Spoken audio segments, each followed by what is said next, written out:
What's up, Phong? Nice shoes. Thank you. I just got him backstage.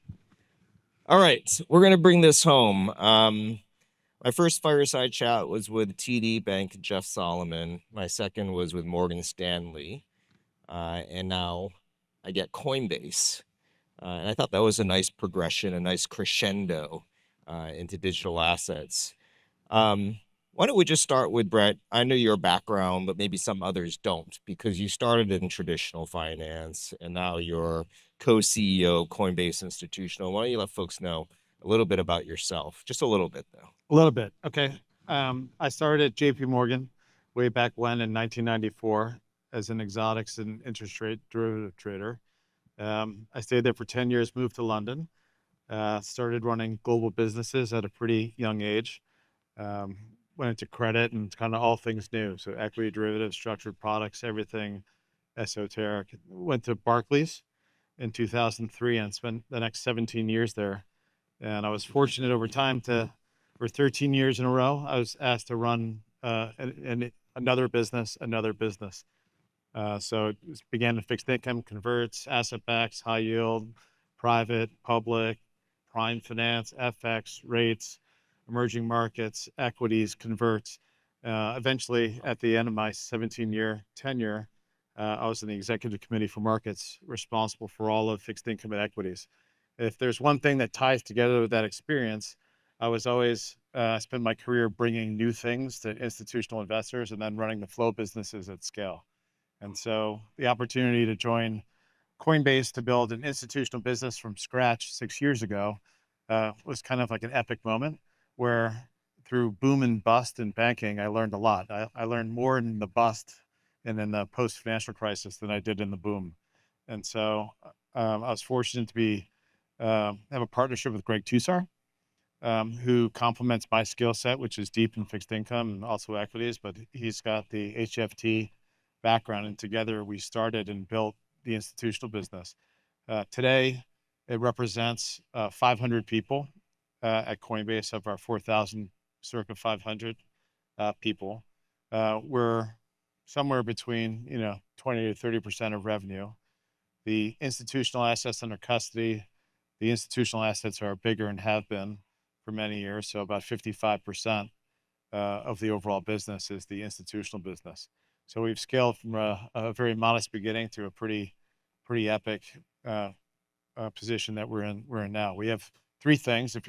So the Coinbase institutional business has three big pillars. Pillar one is actually the institutional business operates all of our exchanges. So we were your first exchange and custody client.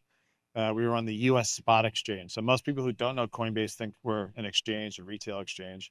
The retail consumer is the biggest client of the U.S. spot exchange. We have a CFTC regulated futures exchange on which we have now perps, and we do things beyond just Bitcoin. So we've got other contracts, including things like oil and gold. We have a Bermudian regulated international swap exchange. So that our big splash into the derivative space came about 2 years ago, and now we're circa fourth in overall global derivative share. So we've got a myriad of contracts listed there. And then a year ago, a little more now, we bought Deribit. And Deribit, for those of you that aren't familiar, is the world's largest options exchange, operated out of a combination of Dubai and Amsterdam.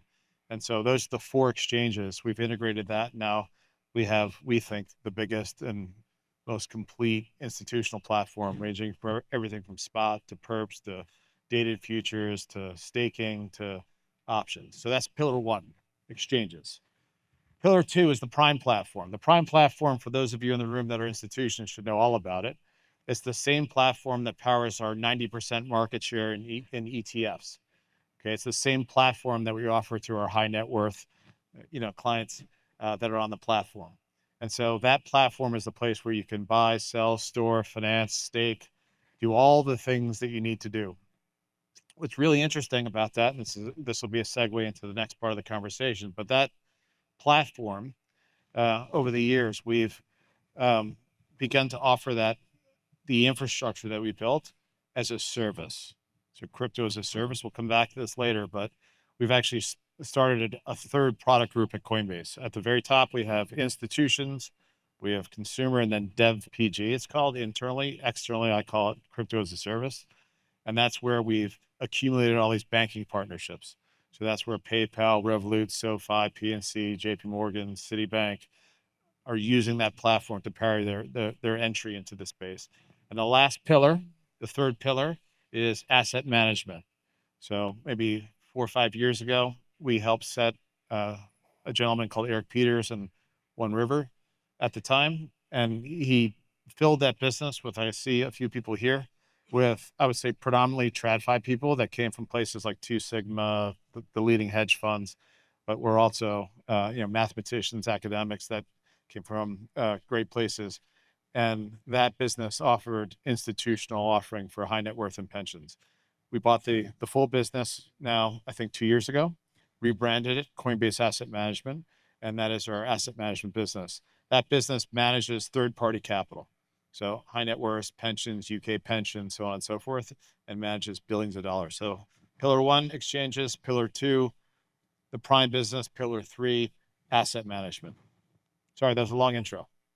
Tell us a little bit more about yourself. You said Brett. briefly. Is that brief? Oh, it's super brief. Okay. So exchange, prime, asset management, strategy is a customer of the first two. And you were our first exchange and custodian when we first started buying Bitcoin in August of 2020. We had a lot of conversations. I got to know Brett really well at that point in time. And tell me about what's changed in the Coinbase institutional business in the last 5 years. I know the answer is a lot, but tell us about some of the major trends you've seen with a front row seat. So at the time you came in, we had custody as the foundational. It's the number one thing and will always be the number one thing. So we had that. We were operating at scale, not quite the scale we operate now, but you did exhaustive due diligence on the custody platform. The second thing that we built was the smarter routing platform. And we don't do any market making. You know that, we went through it. Why is that good or bad? I think it's fantastic that we just do agency trading. So we take all of Fong's order flow, we present it in the marketplace. We hide its footprint in markets, and we're able to use it through a host of algorithms and different types of orders in the marketplace. It's really important because I don't principal trade against Fong's flow. So those are the two big pieces.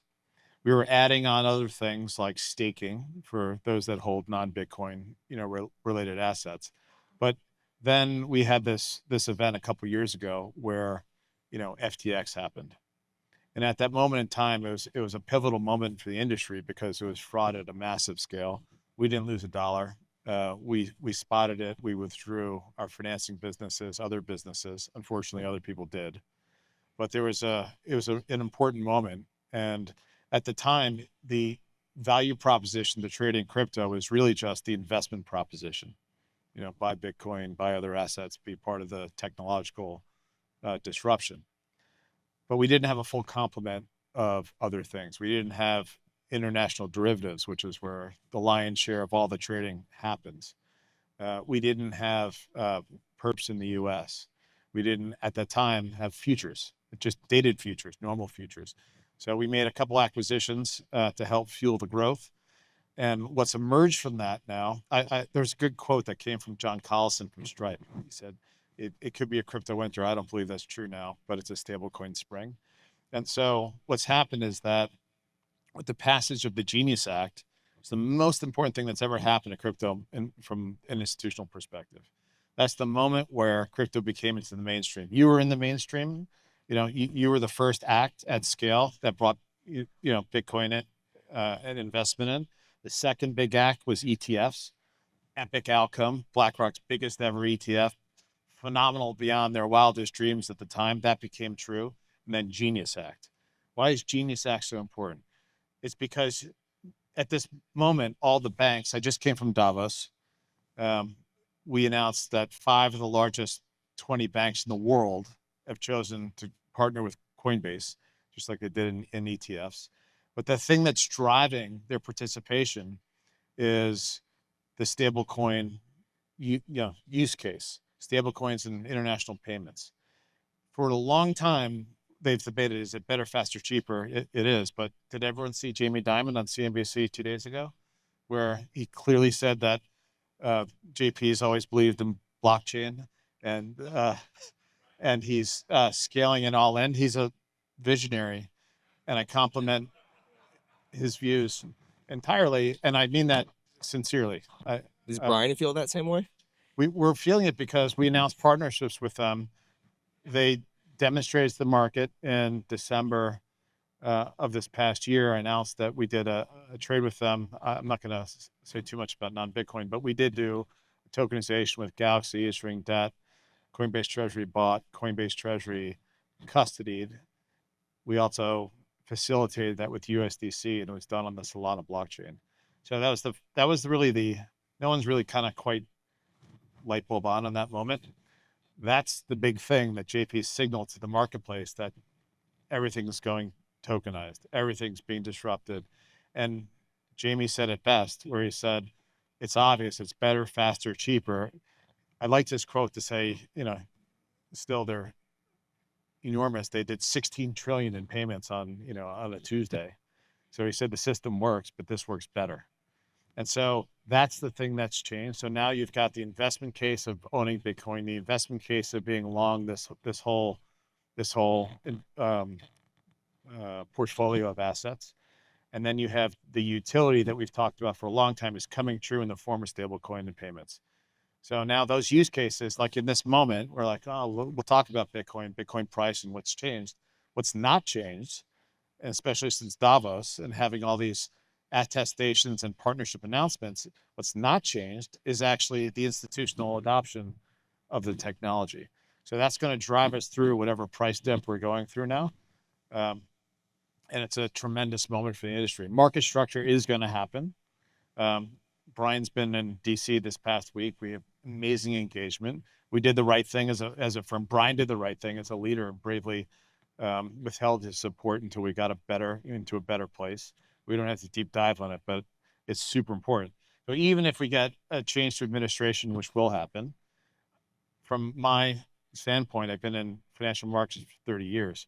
What big thing has happened in regulation that's been really repealed? And, you can't put the toothpaste back in the tube. Once you're operating at scale, you have millions, of people, whether you're aligned to Democrats, Republicans, or whatever, invested in the space. The banks are doing it. Everyone's in the space. You're not going to have a technology that's a better technology to facilitate these things. We're not going to go back. So that's awesome, and I think the advocacy work that Coinbase is doing for this space is great. So we appreciate it. You get excited that 5 out of the 20 banks are working with Coinbase. Eventually, these banks, and you might have heard earlier, Morgan Stanley has stated they're going to create their own custody platform, their own exchange platform. They're going to offer lending. They're going to offer yield. At that point, and as other banks do that natively, not partnering with Coinbase, do you see that as a competitive threat? Do you see that as just making the market bigger? How do you see that? Because it's your business. It bigger. Yeah, it's our business. So I love it, and I'm embracing it, and I'm pushing it forward. It took me almost 4 years to get the PayPal deal done, where we listed PYPL and we gave it great status. And I'm a real advocate of actually having I want to be a marketplace. I don't want to pick winners. So we can skew things a little bit in the favor of USDC as we should as a firm, but I want to see competition. When it gets to banks and everyone, I remember I had a Goldman Prime sort of thing in London. They said the same thing to me. What do you think? And I didn't blink. I said, I think it's awesome. And it's awesome because if you think of Amazon AWS, you think about Coinbase Institutional as an infrastructure layer. Do I think there's going to be 200 banks that build what we have? No, I don't. And I think that they're going to continue to hire us, and they're going to continue to use our infrastructure. And you're going to see Coinbase as the major infrastructure provider to the entire stack. And so it's definitely an expansion of the ecosystem, and it's going to benefit us tremendously. Great. So we've been talking a lot about digital credit and stretch. And we've seen stretch, it's nearly pegged again to $100. It pays 11.25% yield, cash, monthly basis, tax deferred. That's one option. Another option is yield, hopefully at some point in a material way, on a stable coin. How do you see those when you're talking to your institutional customers as options? Do they compete? Are they the same? What do you think about stretch? Well, I just want to say you almost made it to 15 minutes without saying stretch. It was a prediction market, I'm sure, somewhere out there on the amount of time. I didn't bet on it myself, but so my big picture on stretch, I think it's worthwhile to just zoom out for a second and talk about your entry into the space, because what you did then is what you're doing now. So when I remember, because we lived through it together, but when I was looking at the charter of what MicroStrategy at the time could and couldn't do in its treasury, and honestly nervous and a little anxious as you were putting a big bet into the treasury. I'm not sure all of you remember, but there was a massive amount of the right type of disclosure that came from MicroStrategy, and they amended the treasury The investment policy. but it wasn't like hidden in a bunch of things. It was advertised.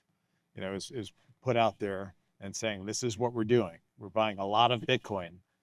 The other thing you did is you give everyone an off ramp. So I remember that you said, if you don't want it, you can opt out, and you gave investors a chance to actually tender their stock. Yep. And you did an amazing job with that. In fact, I think there is, I haven't read it yet, the Harvard Business Review on some of this stuff. Mm-hmm. So that was an important marker for me on who and how you operate in markets. So that's important. Disclosure, regulatory approval for all those things. When we get into the next chapter of MicroStrategy, I remember again what you said to me. I think at the time you planned to raise $6 billion, which I thought was, I ran converts for 15 years. And I remember just the market being saturated with convert issuers. There's a time in marketplace where it's good, but also, who's going to buy it? How much flow is there really? How much borrow on the stock is there to allow the convert arb world to come in and short the stock, all those things. But yet you surpassed your expectations. You did it again. So that was like chapter 2. Chapter 3 in financial innovation is stretch. And again, I think you're doing what you're supposed to do, which is to say explicitly what it is, how it works, where it falls in the capital structure, what happens to coupons, what happens to deferred coupons, and under what circumstances you may need to defer coupons or not. And I think you have a very compelling product.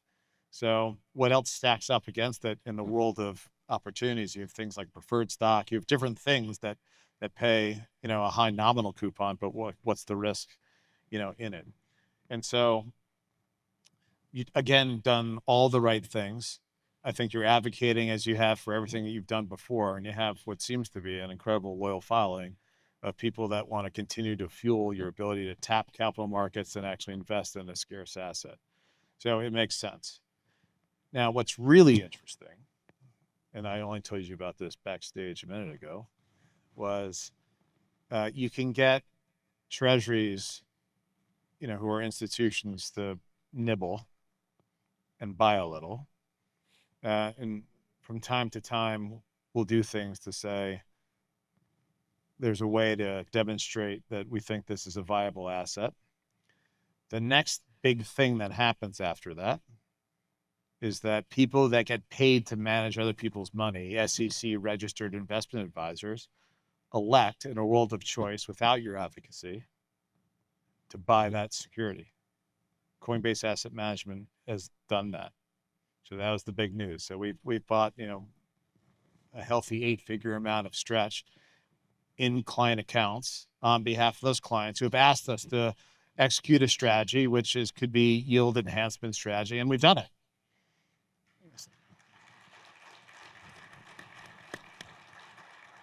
So that's a big deal. So I know, Fong's been at me for a while, like, you need to buy this, you need to buy this. Let's see what an independent SEC RIA chooses to do based on the mandates that they have. And that's happened. So that's a big deal. And I think it's the beginning of continuing to grow your investor base beyond what I think is predominantly a retail, a retail concentrated investor base. So again, demonstration of institutional capital staying invested in the space, finding, they probably bought it at a point where the price had dipped and it was like even more compelling at a lower price than it was at, the initial coupon. So I love seeing that because that is like, these are the building blocks of getting liquidity in the space, formation. People don't want a one-way door, right? They don't have to buy something like the early ETNs that were out there trading at a discount. We have DATs, unfortunately the DATs are in a pretty challenging space right now, trading at deep discount.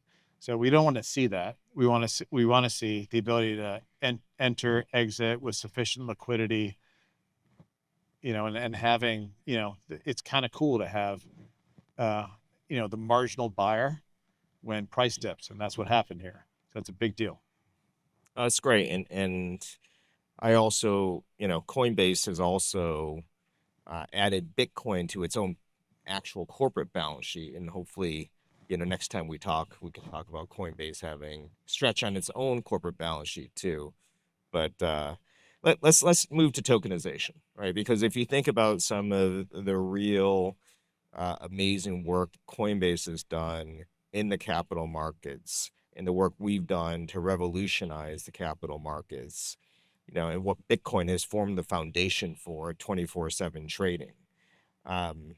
Where are you on tokenization, and when do you think something might happen, and what would that be? So I've personally been, having spent my first many years, remember in the beginning, almost 30 years I ran securitization for both JP Morgan and Barclays and brought tons of new asset classes, made, high yield loans and structured products and all sorts of things available to new investors. So tokenization is a really interesting concept. I have a long list of people that want to tokenize things. What I've been trying to think through is like what makes sense. And when I think about someone who sits at the nexus of, issuers and investors, I have to reason through, what makes sense, right? And so it can't be just a one-sided, it's better for me and not good for you. It has to make sense. So tokenization is interesting. Some people latch on to it because there's a disintermediation of banking. I'm not sure. I'm not really sure that I get the use case where, private equity company can lend capital to investment company. Yeah, and I think for our purposes, let's talk about tokenization of real world security. Well, that's an example. But so tokenizing stocks, I think is incredible. December 17th, Brian announced we're tokenizing, stocks.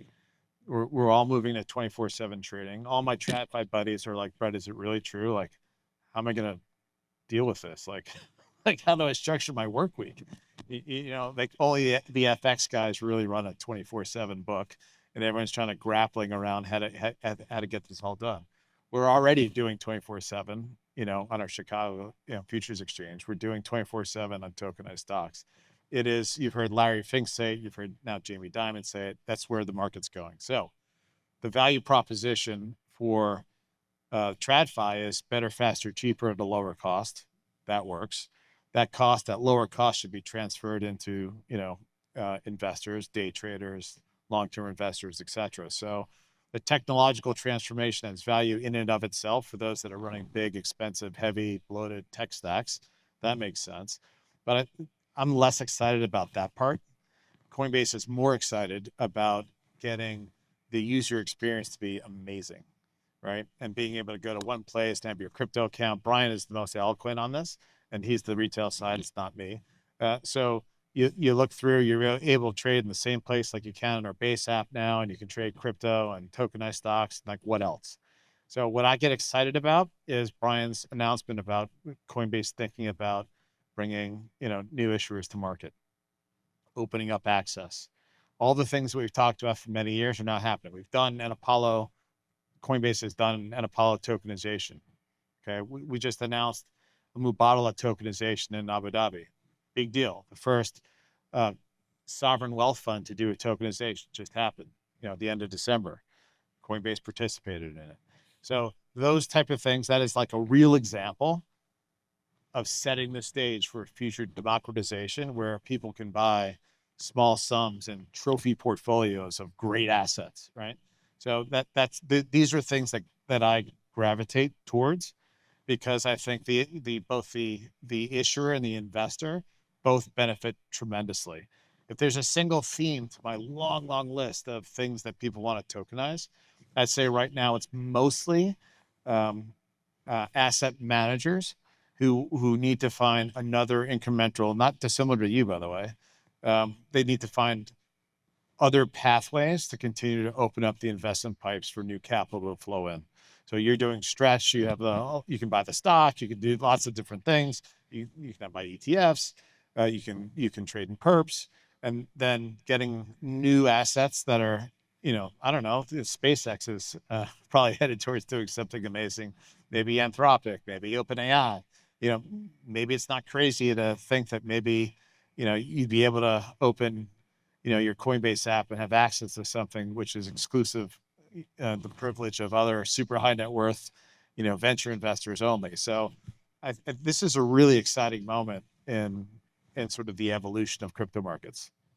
If we go back to the finite, less interesting thing, but I think people get excited about, what's the roadmap? What's the timeline to being able to buy and sell coin and MSTR 24/7 on Coinbase? I knew you'd find a question that I shouldn't answer right on stage. Well, just how long are we talking about here? Listen, it's happening, right? Yeah. Did you all see the announcement on Yahoo Finance that we made yesterday? Nodding heads. So it's all happening. So I'm not saying specifically that's happening, but Brian's talked about wanting to do something along those lines for quite some time. So, the window's open, let's say it that way. And I think it's a more is better, type opportunity. So I would hope to continue to see, lots of new assets come to market in different forms. Okay. All right. So what's Coinbase Institutional's next $1 billion, $100 million a product? I'd say it's the formation of the CAS business right now. So the crypto as a service business. Yep. So that we've accumulated, north of 300 clients now. Yep. That's the one you talked about earlier. Now, what's the next one? No, but this is the thing. This is it's happening. Yeah. Okay. So here's a quote from a CEO in Davos. He said, "Brett, what you don't understand about our business is that we are the nth largest, but let's say top 5 largest payments provider in the world. Behind JP Morgan, but if you take out the internal transfers, we're even further up the list." And the last 3 board meetings have focused on the fact that we think that the stablecoin payments use case international is actually, a threat to our entire operating model. So that's a big deal for him to say that and say, we're all in and we're going to go down this path and we're going to choose the right partners to help facilitate it. And we think that the best way to do it is to partner, not to necessarily build in isolation. So if that's been said and is being put into place with the top 20 banks in the world, what are the next 200 banks going to do? So it's not we talked about it and let's move on to the next thing. This is the big chapter that's going on right now. And that by itself is a pathway, because then it reopens and, how do we pay interest? How do we finance? Do we use it for collateral? Do we use it for derivative trading collateral? Do we use it for collateral management? I'm going to go too far into TradFi speak, but these are the things that are really driving. And so you take the combination of crypto forming by itself, TradFi operating at huge scale. We had a small intersection on the investment case, but most of the transactional activity happened in payments across the world. That is the thing that's happening right now, and it is operating at enormous scale. Awesome. It will soon operate at enormous scale. Very exciting. Brett, thank you for your time. Thanks for the partnership and the stuff that Coinbase is doing and you and Brian are doing are amazing. Appreciate it. Thank you, Phong.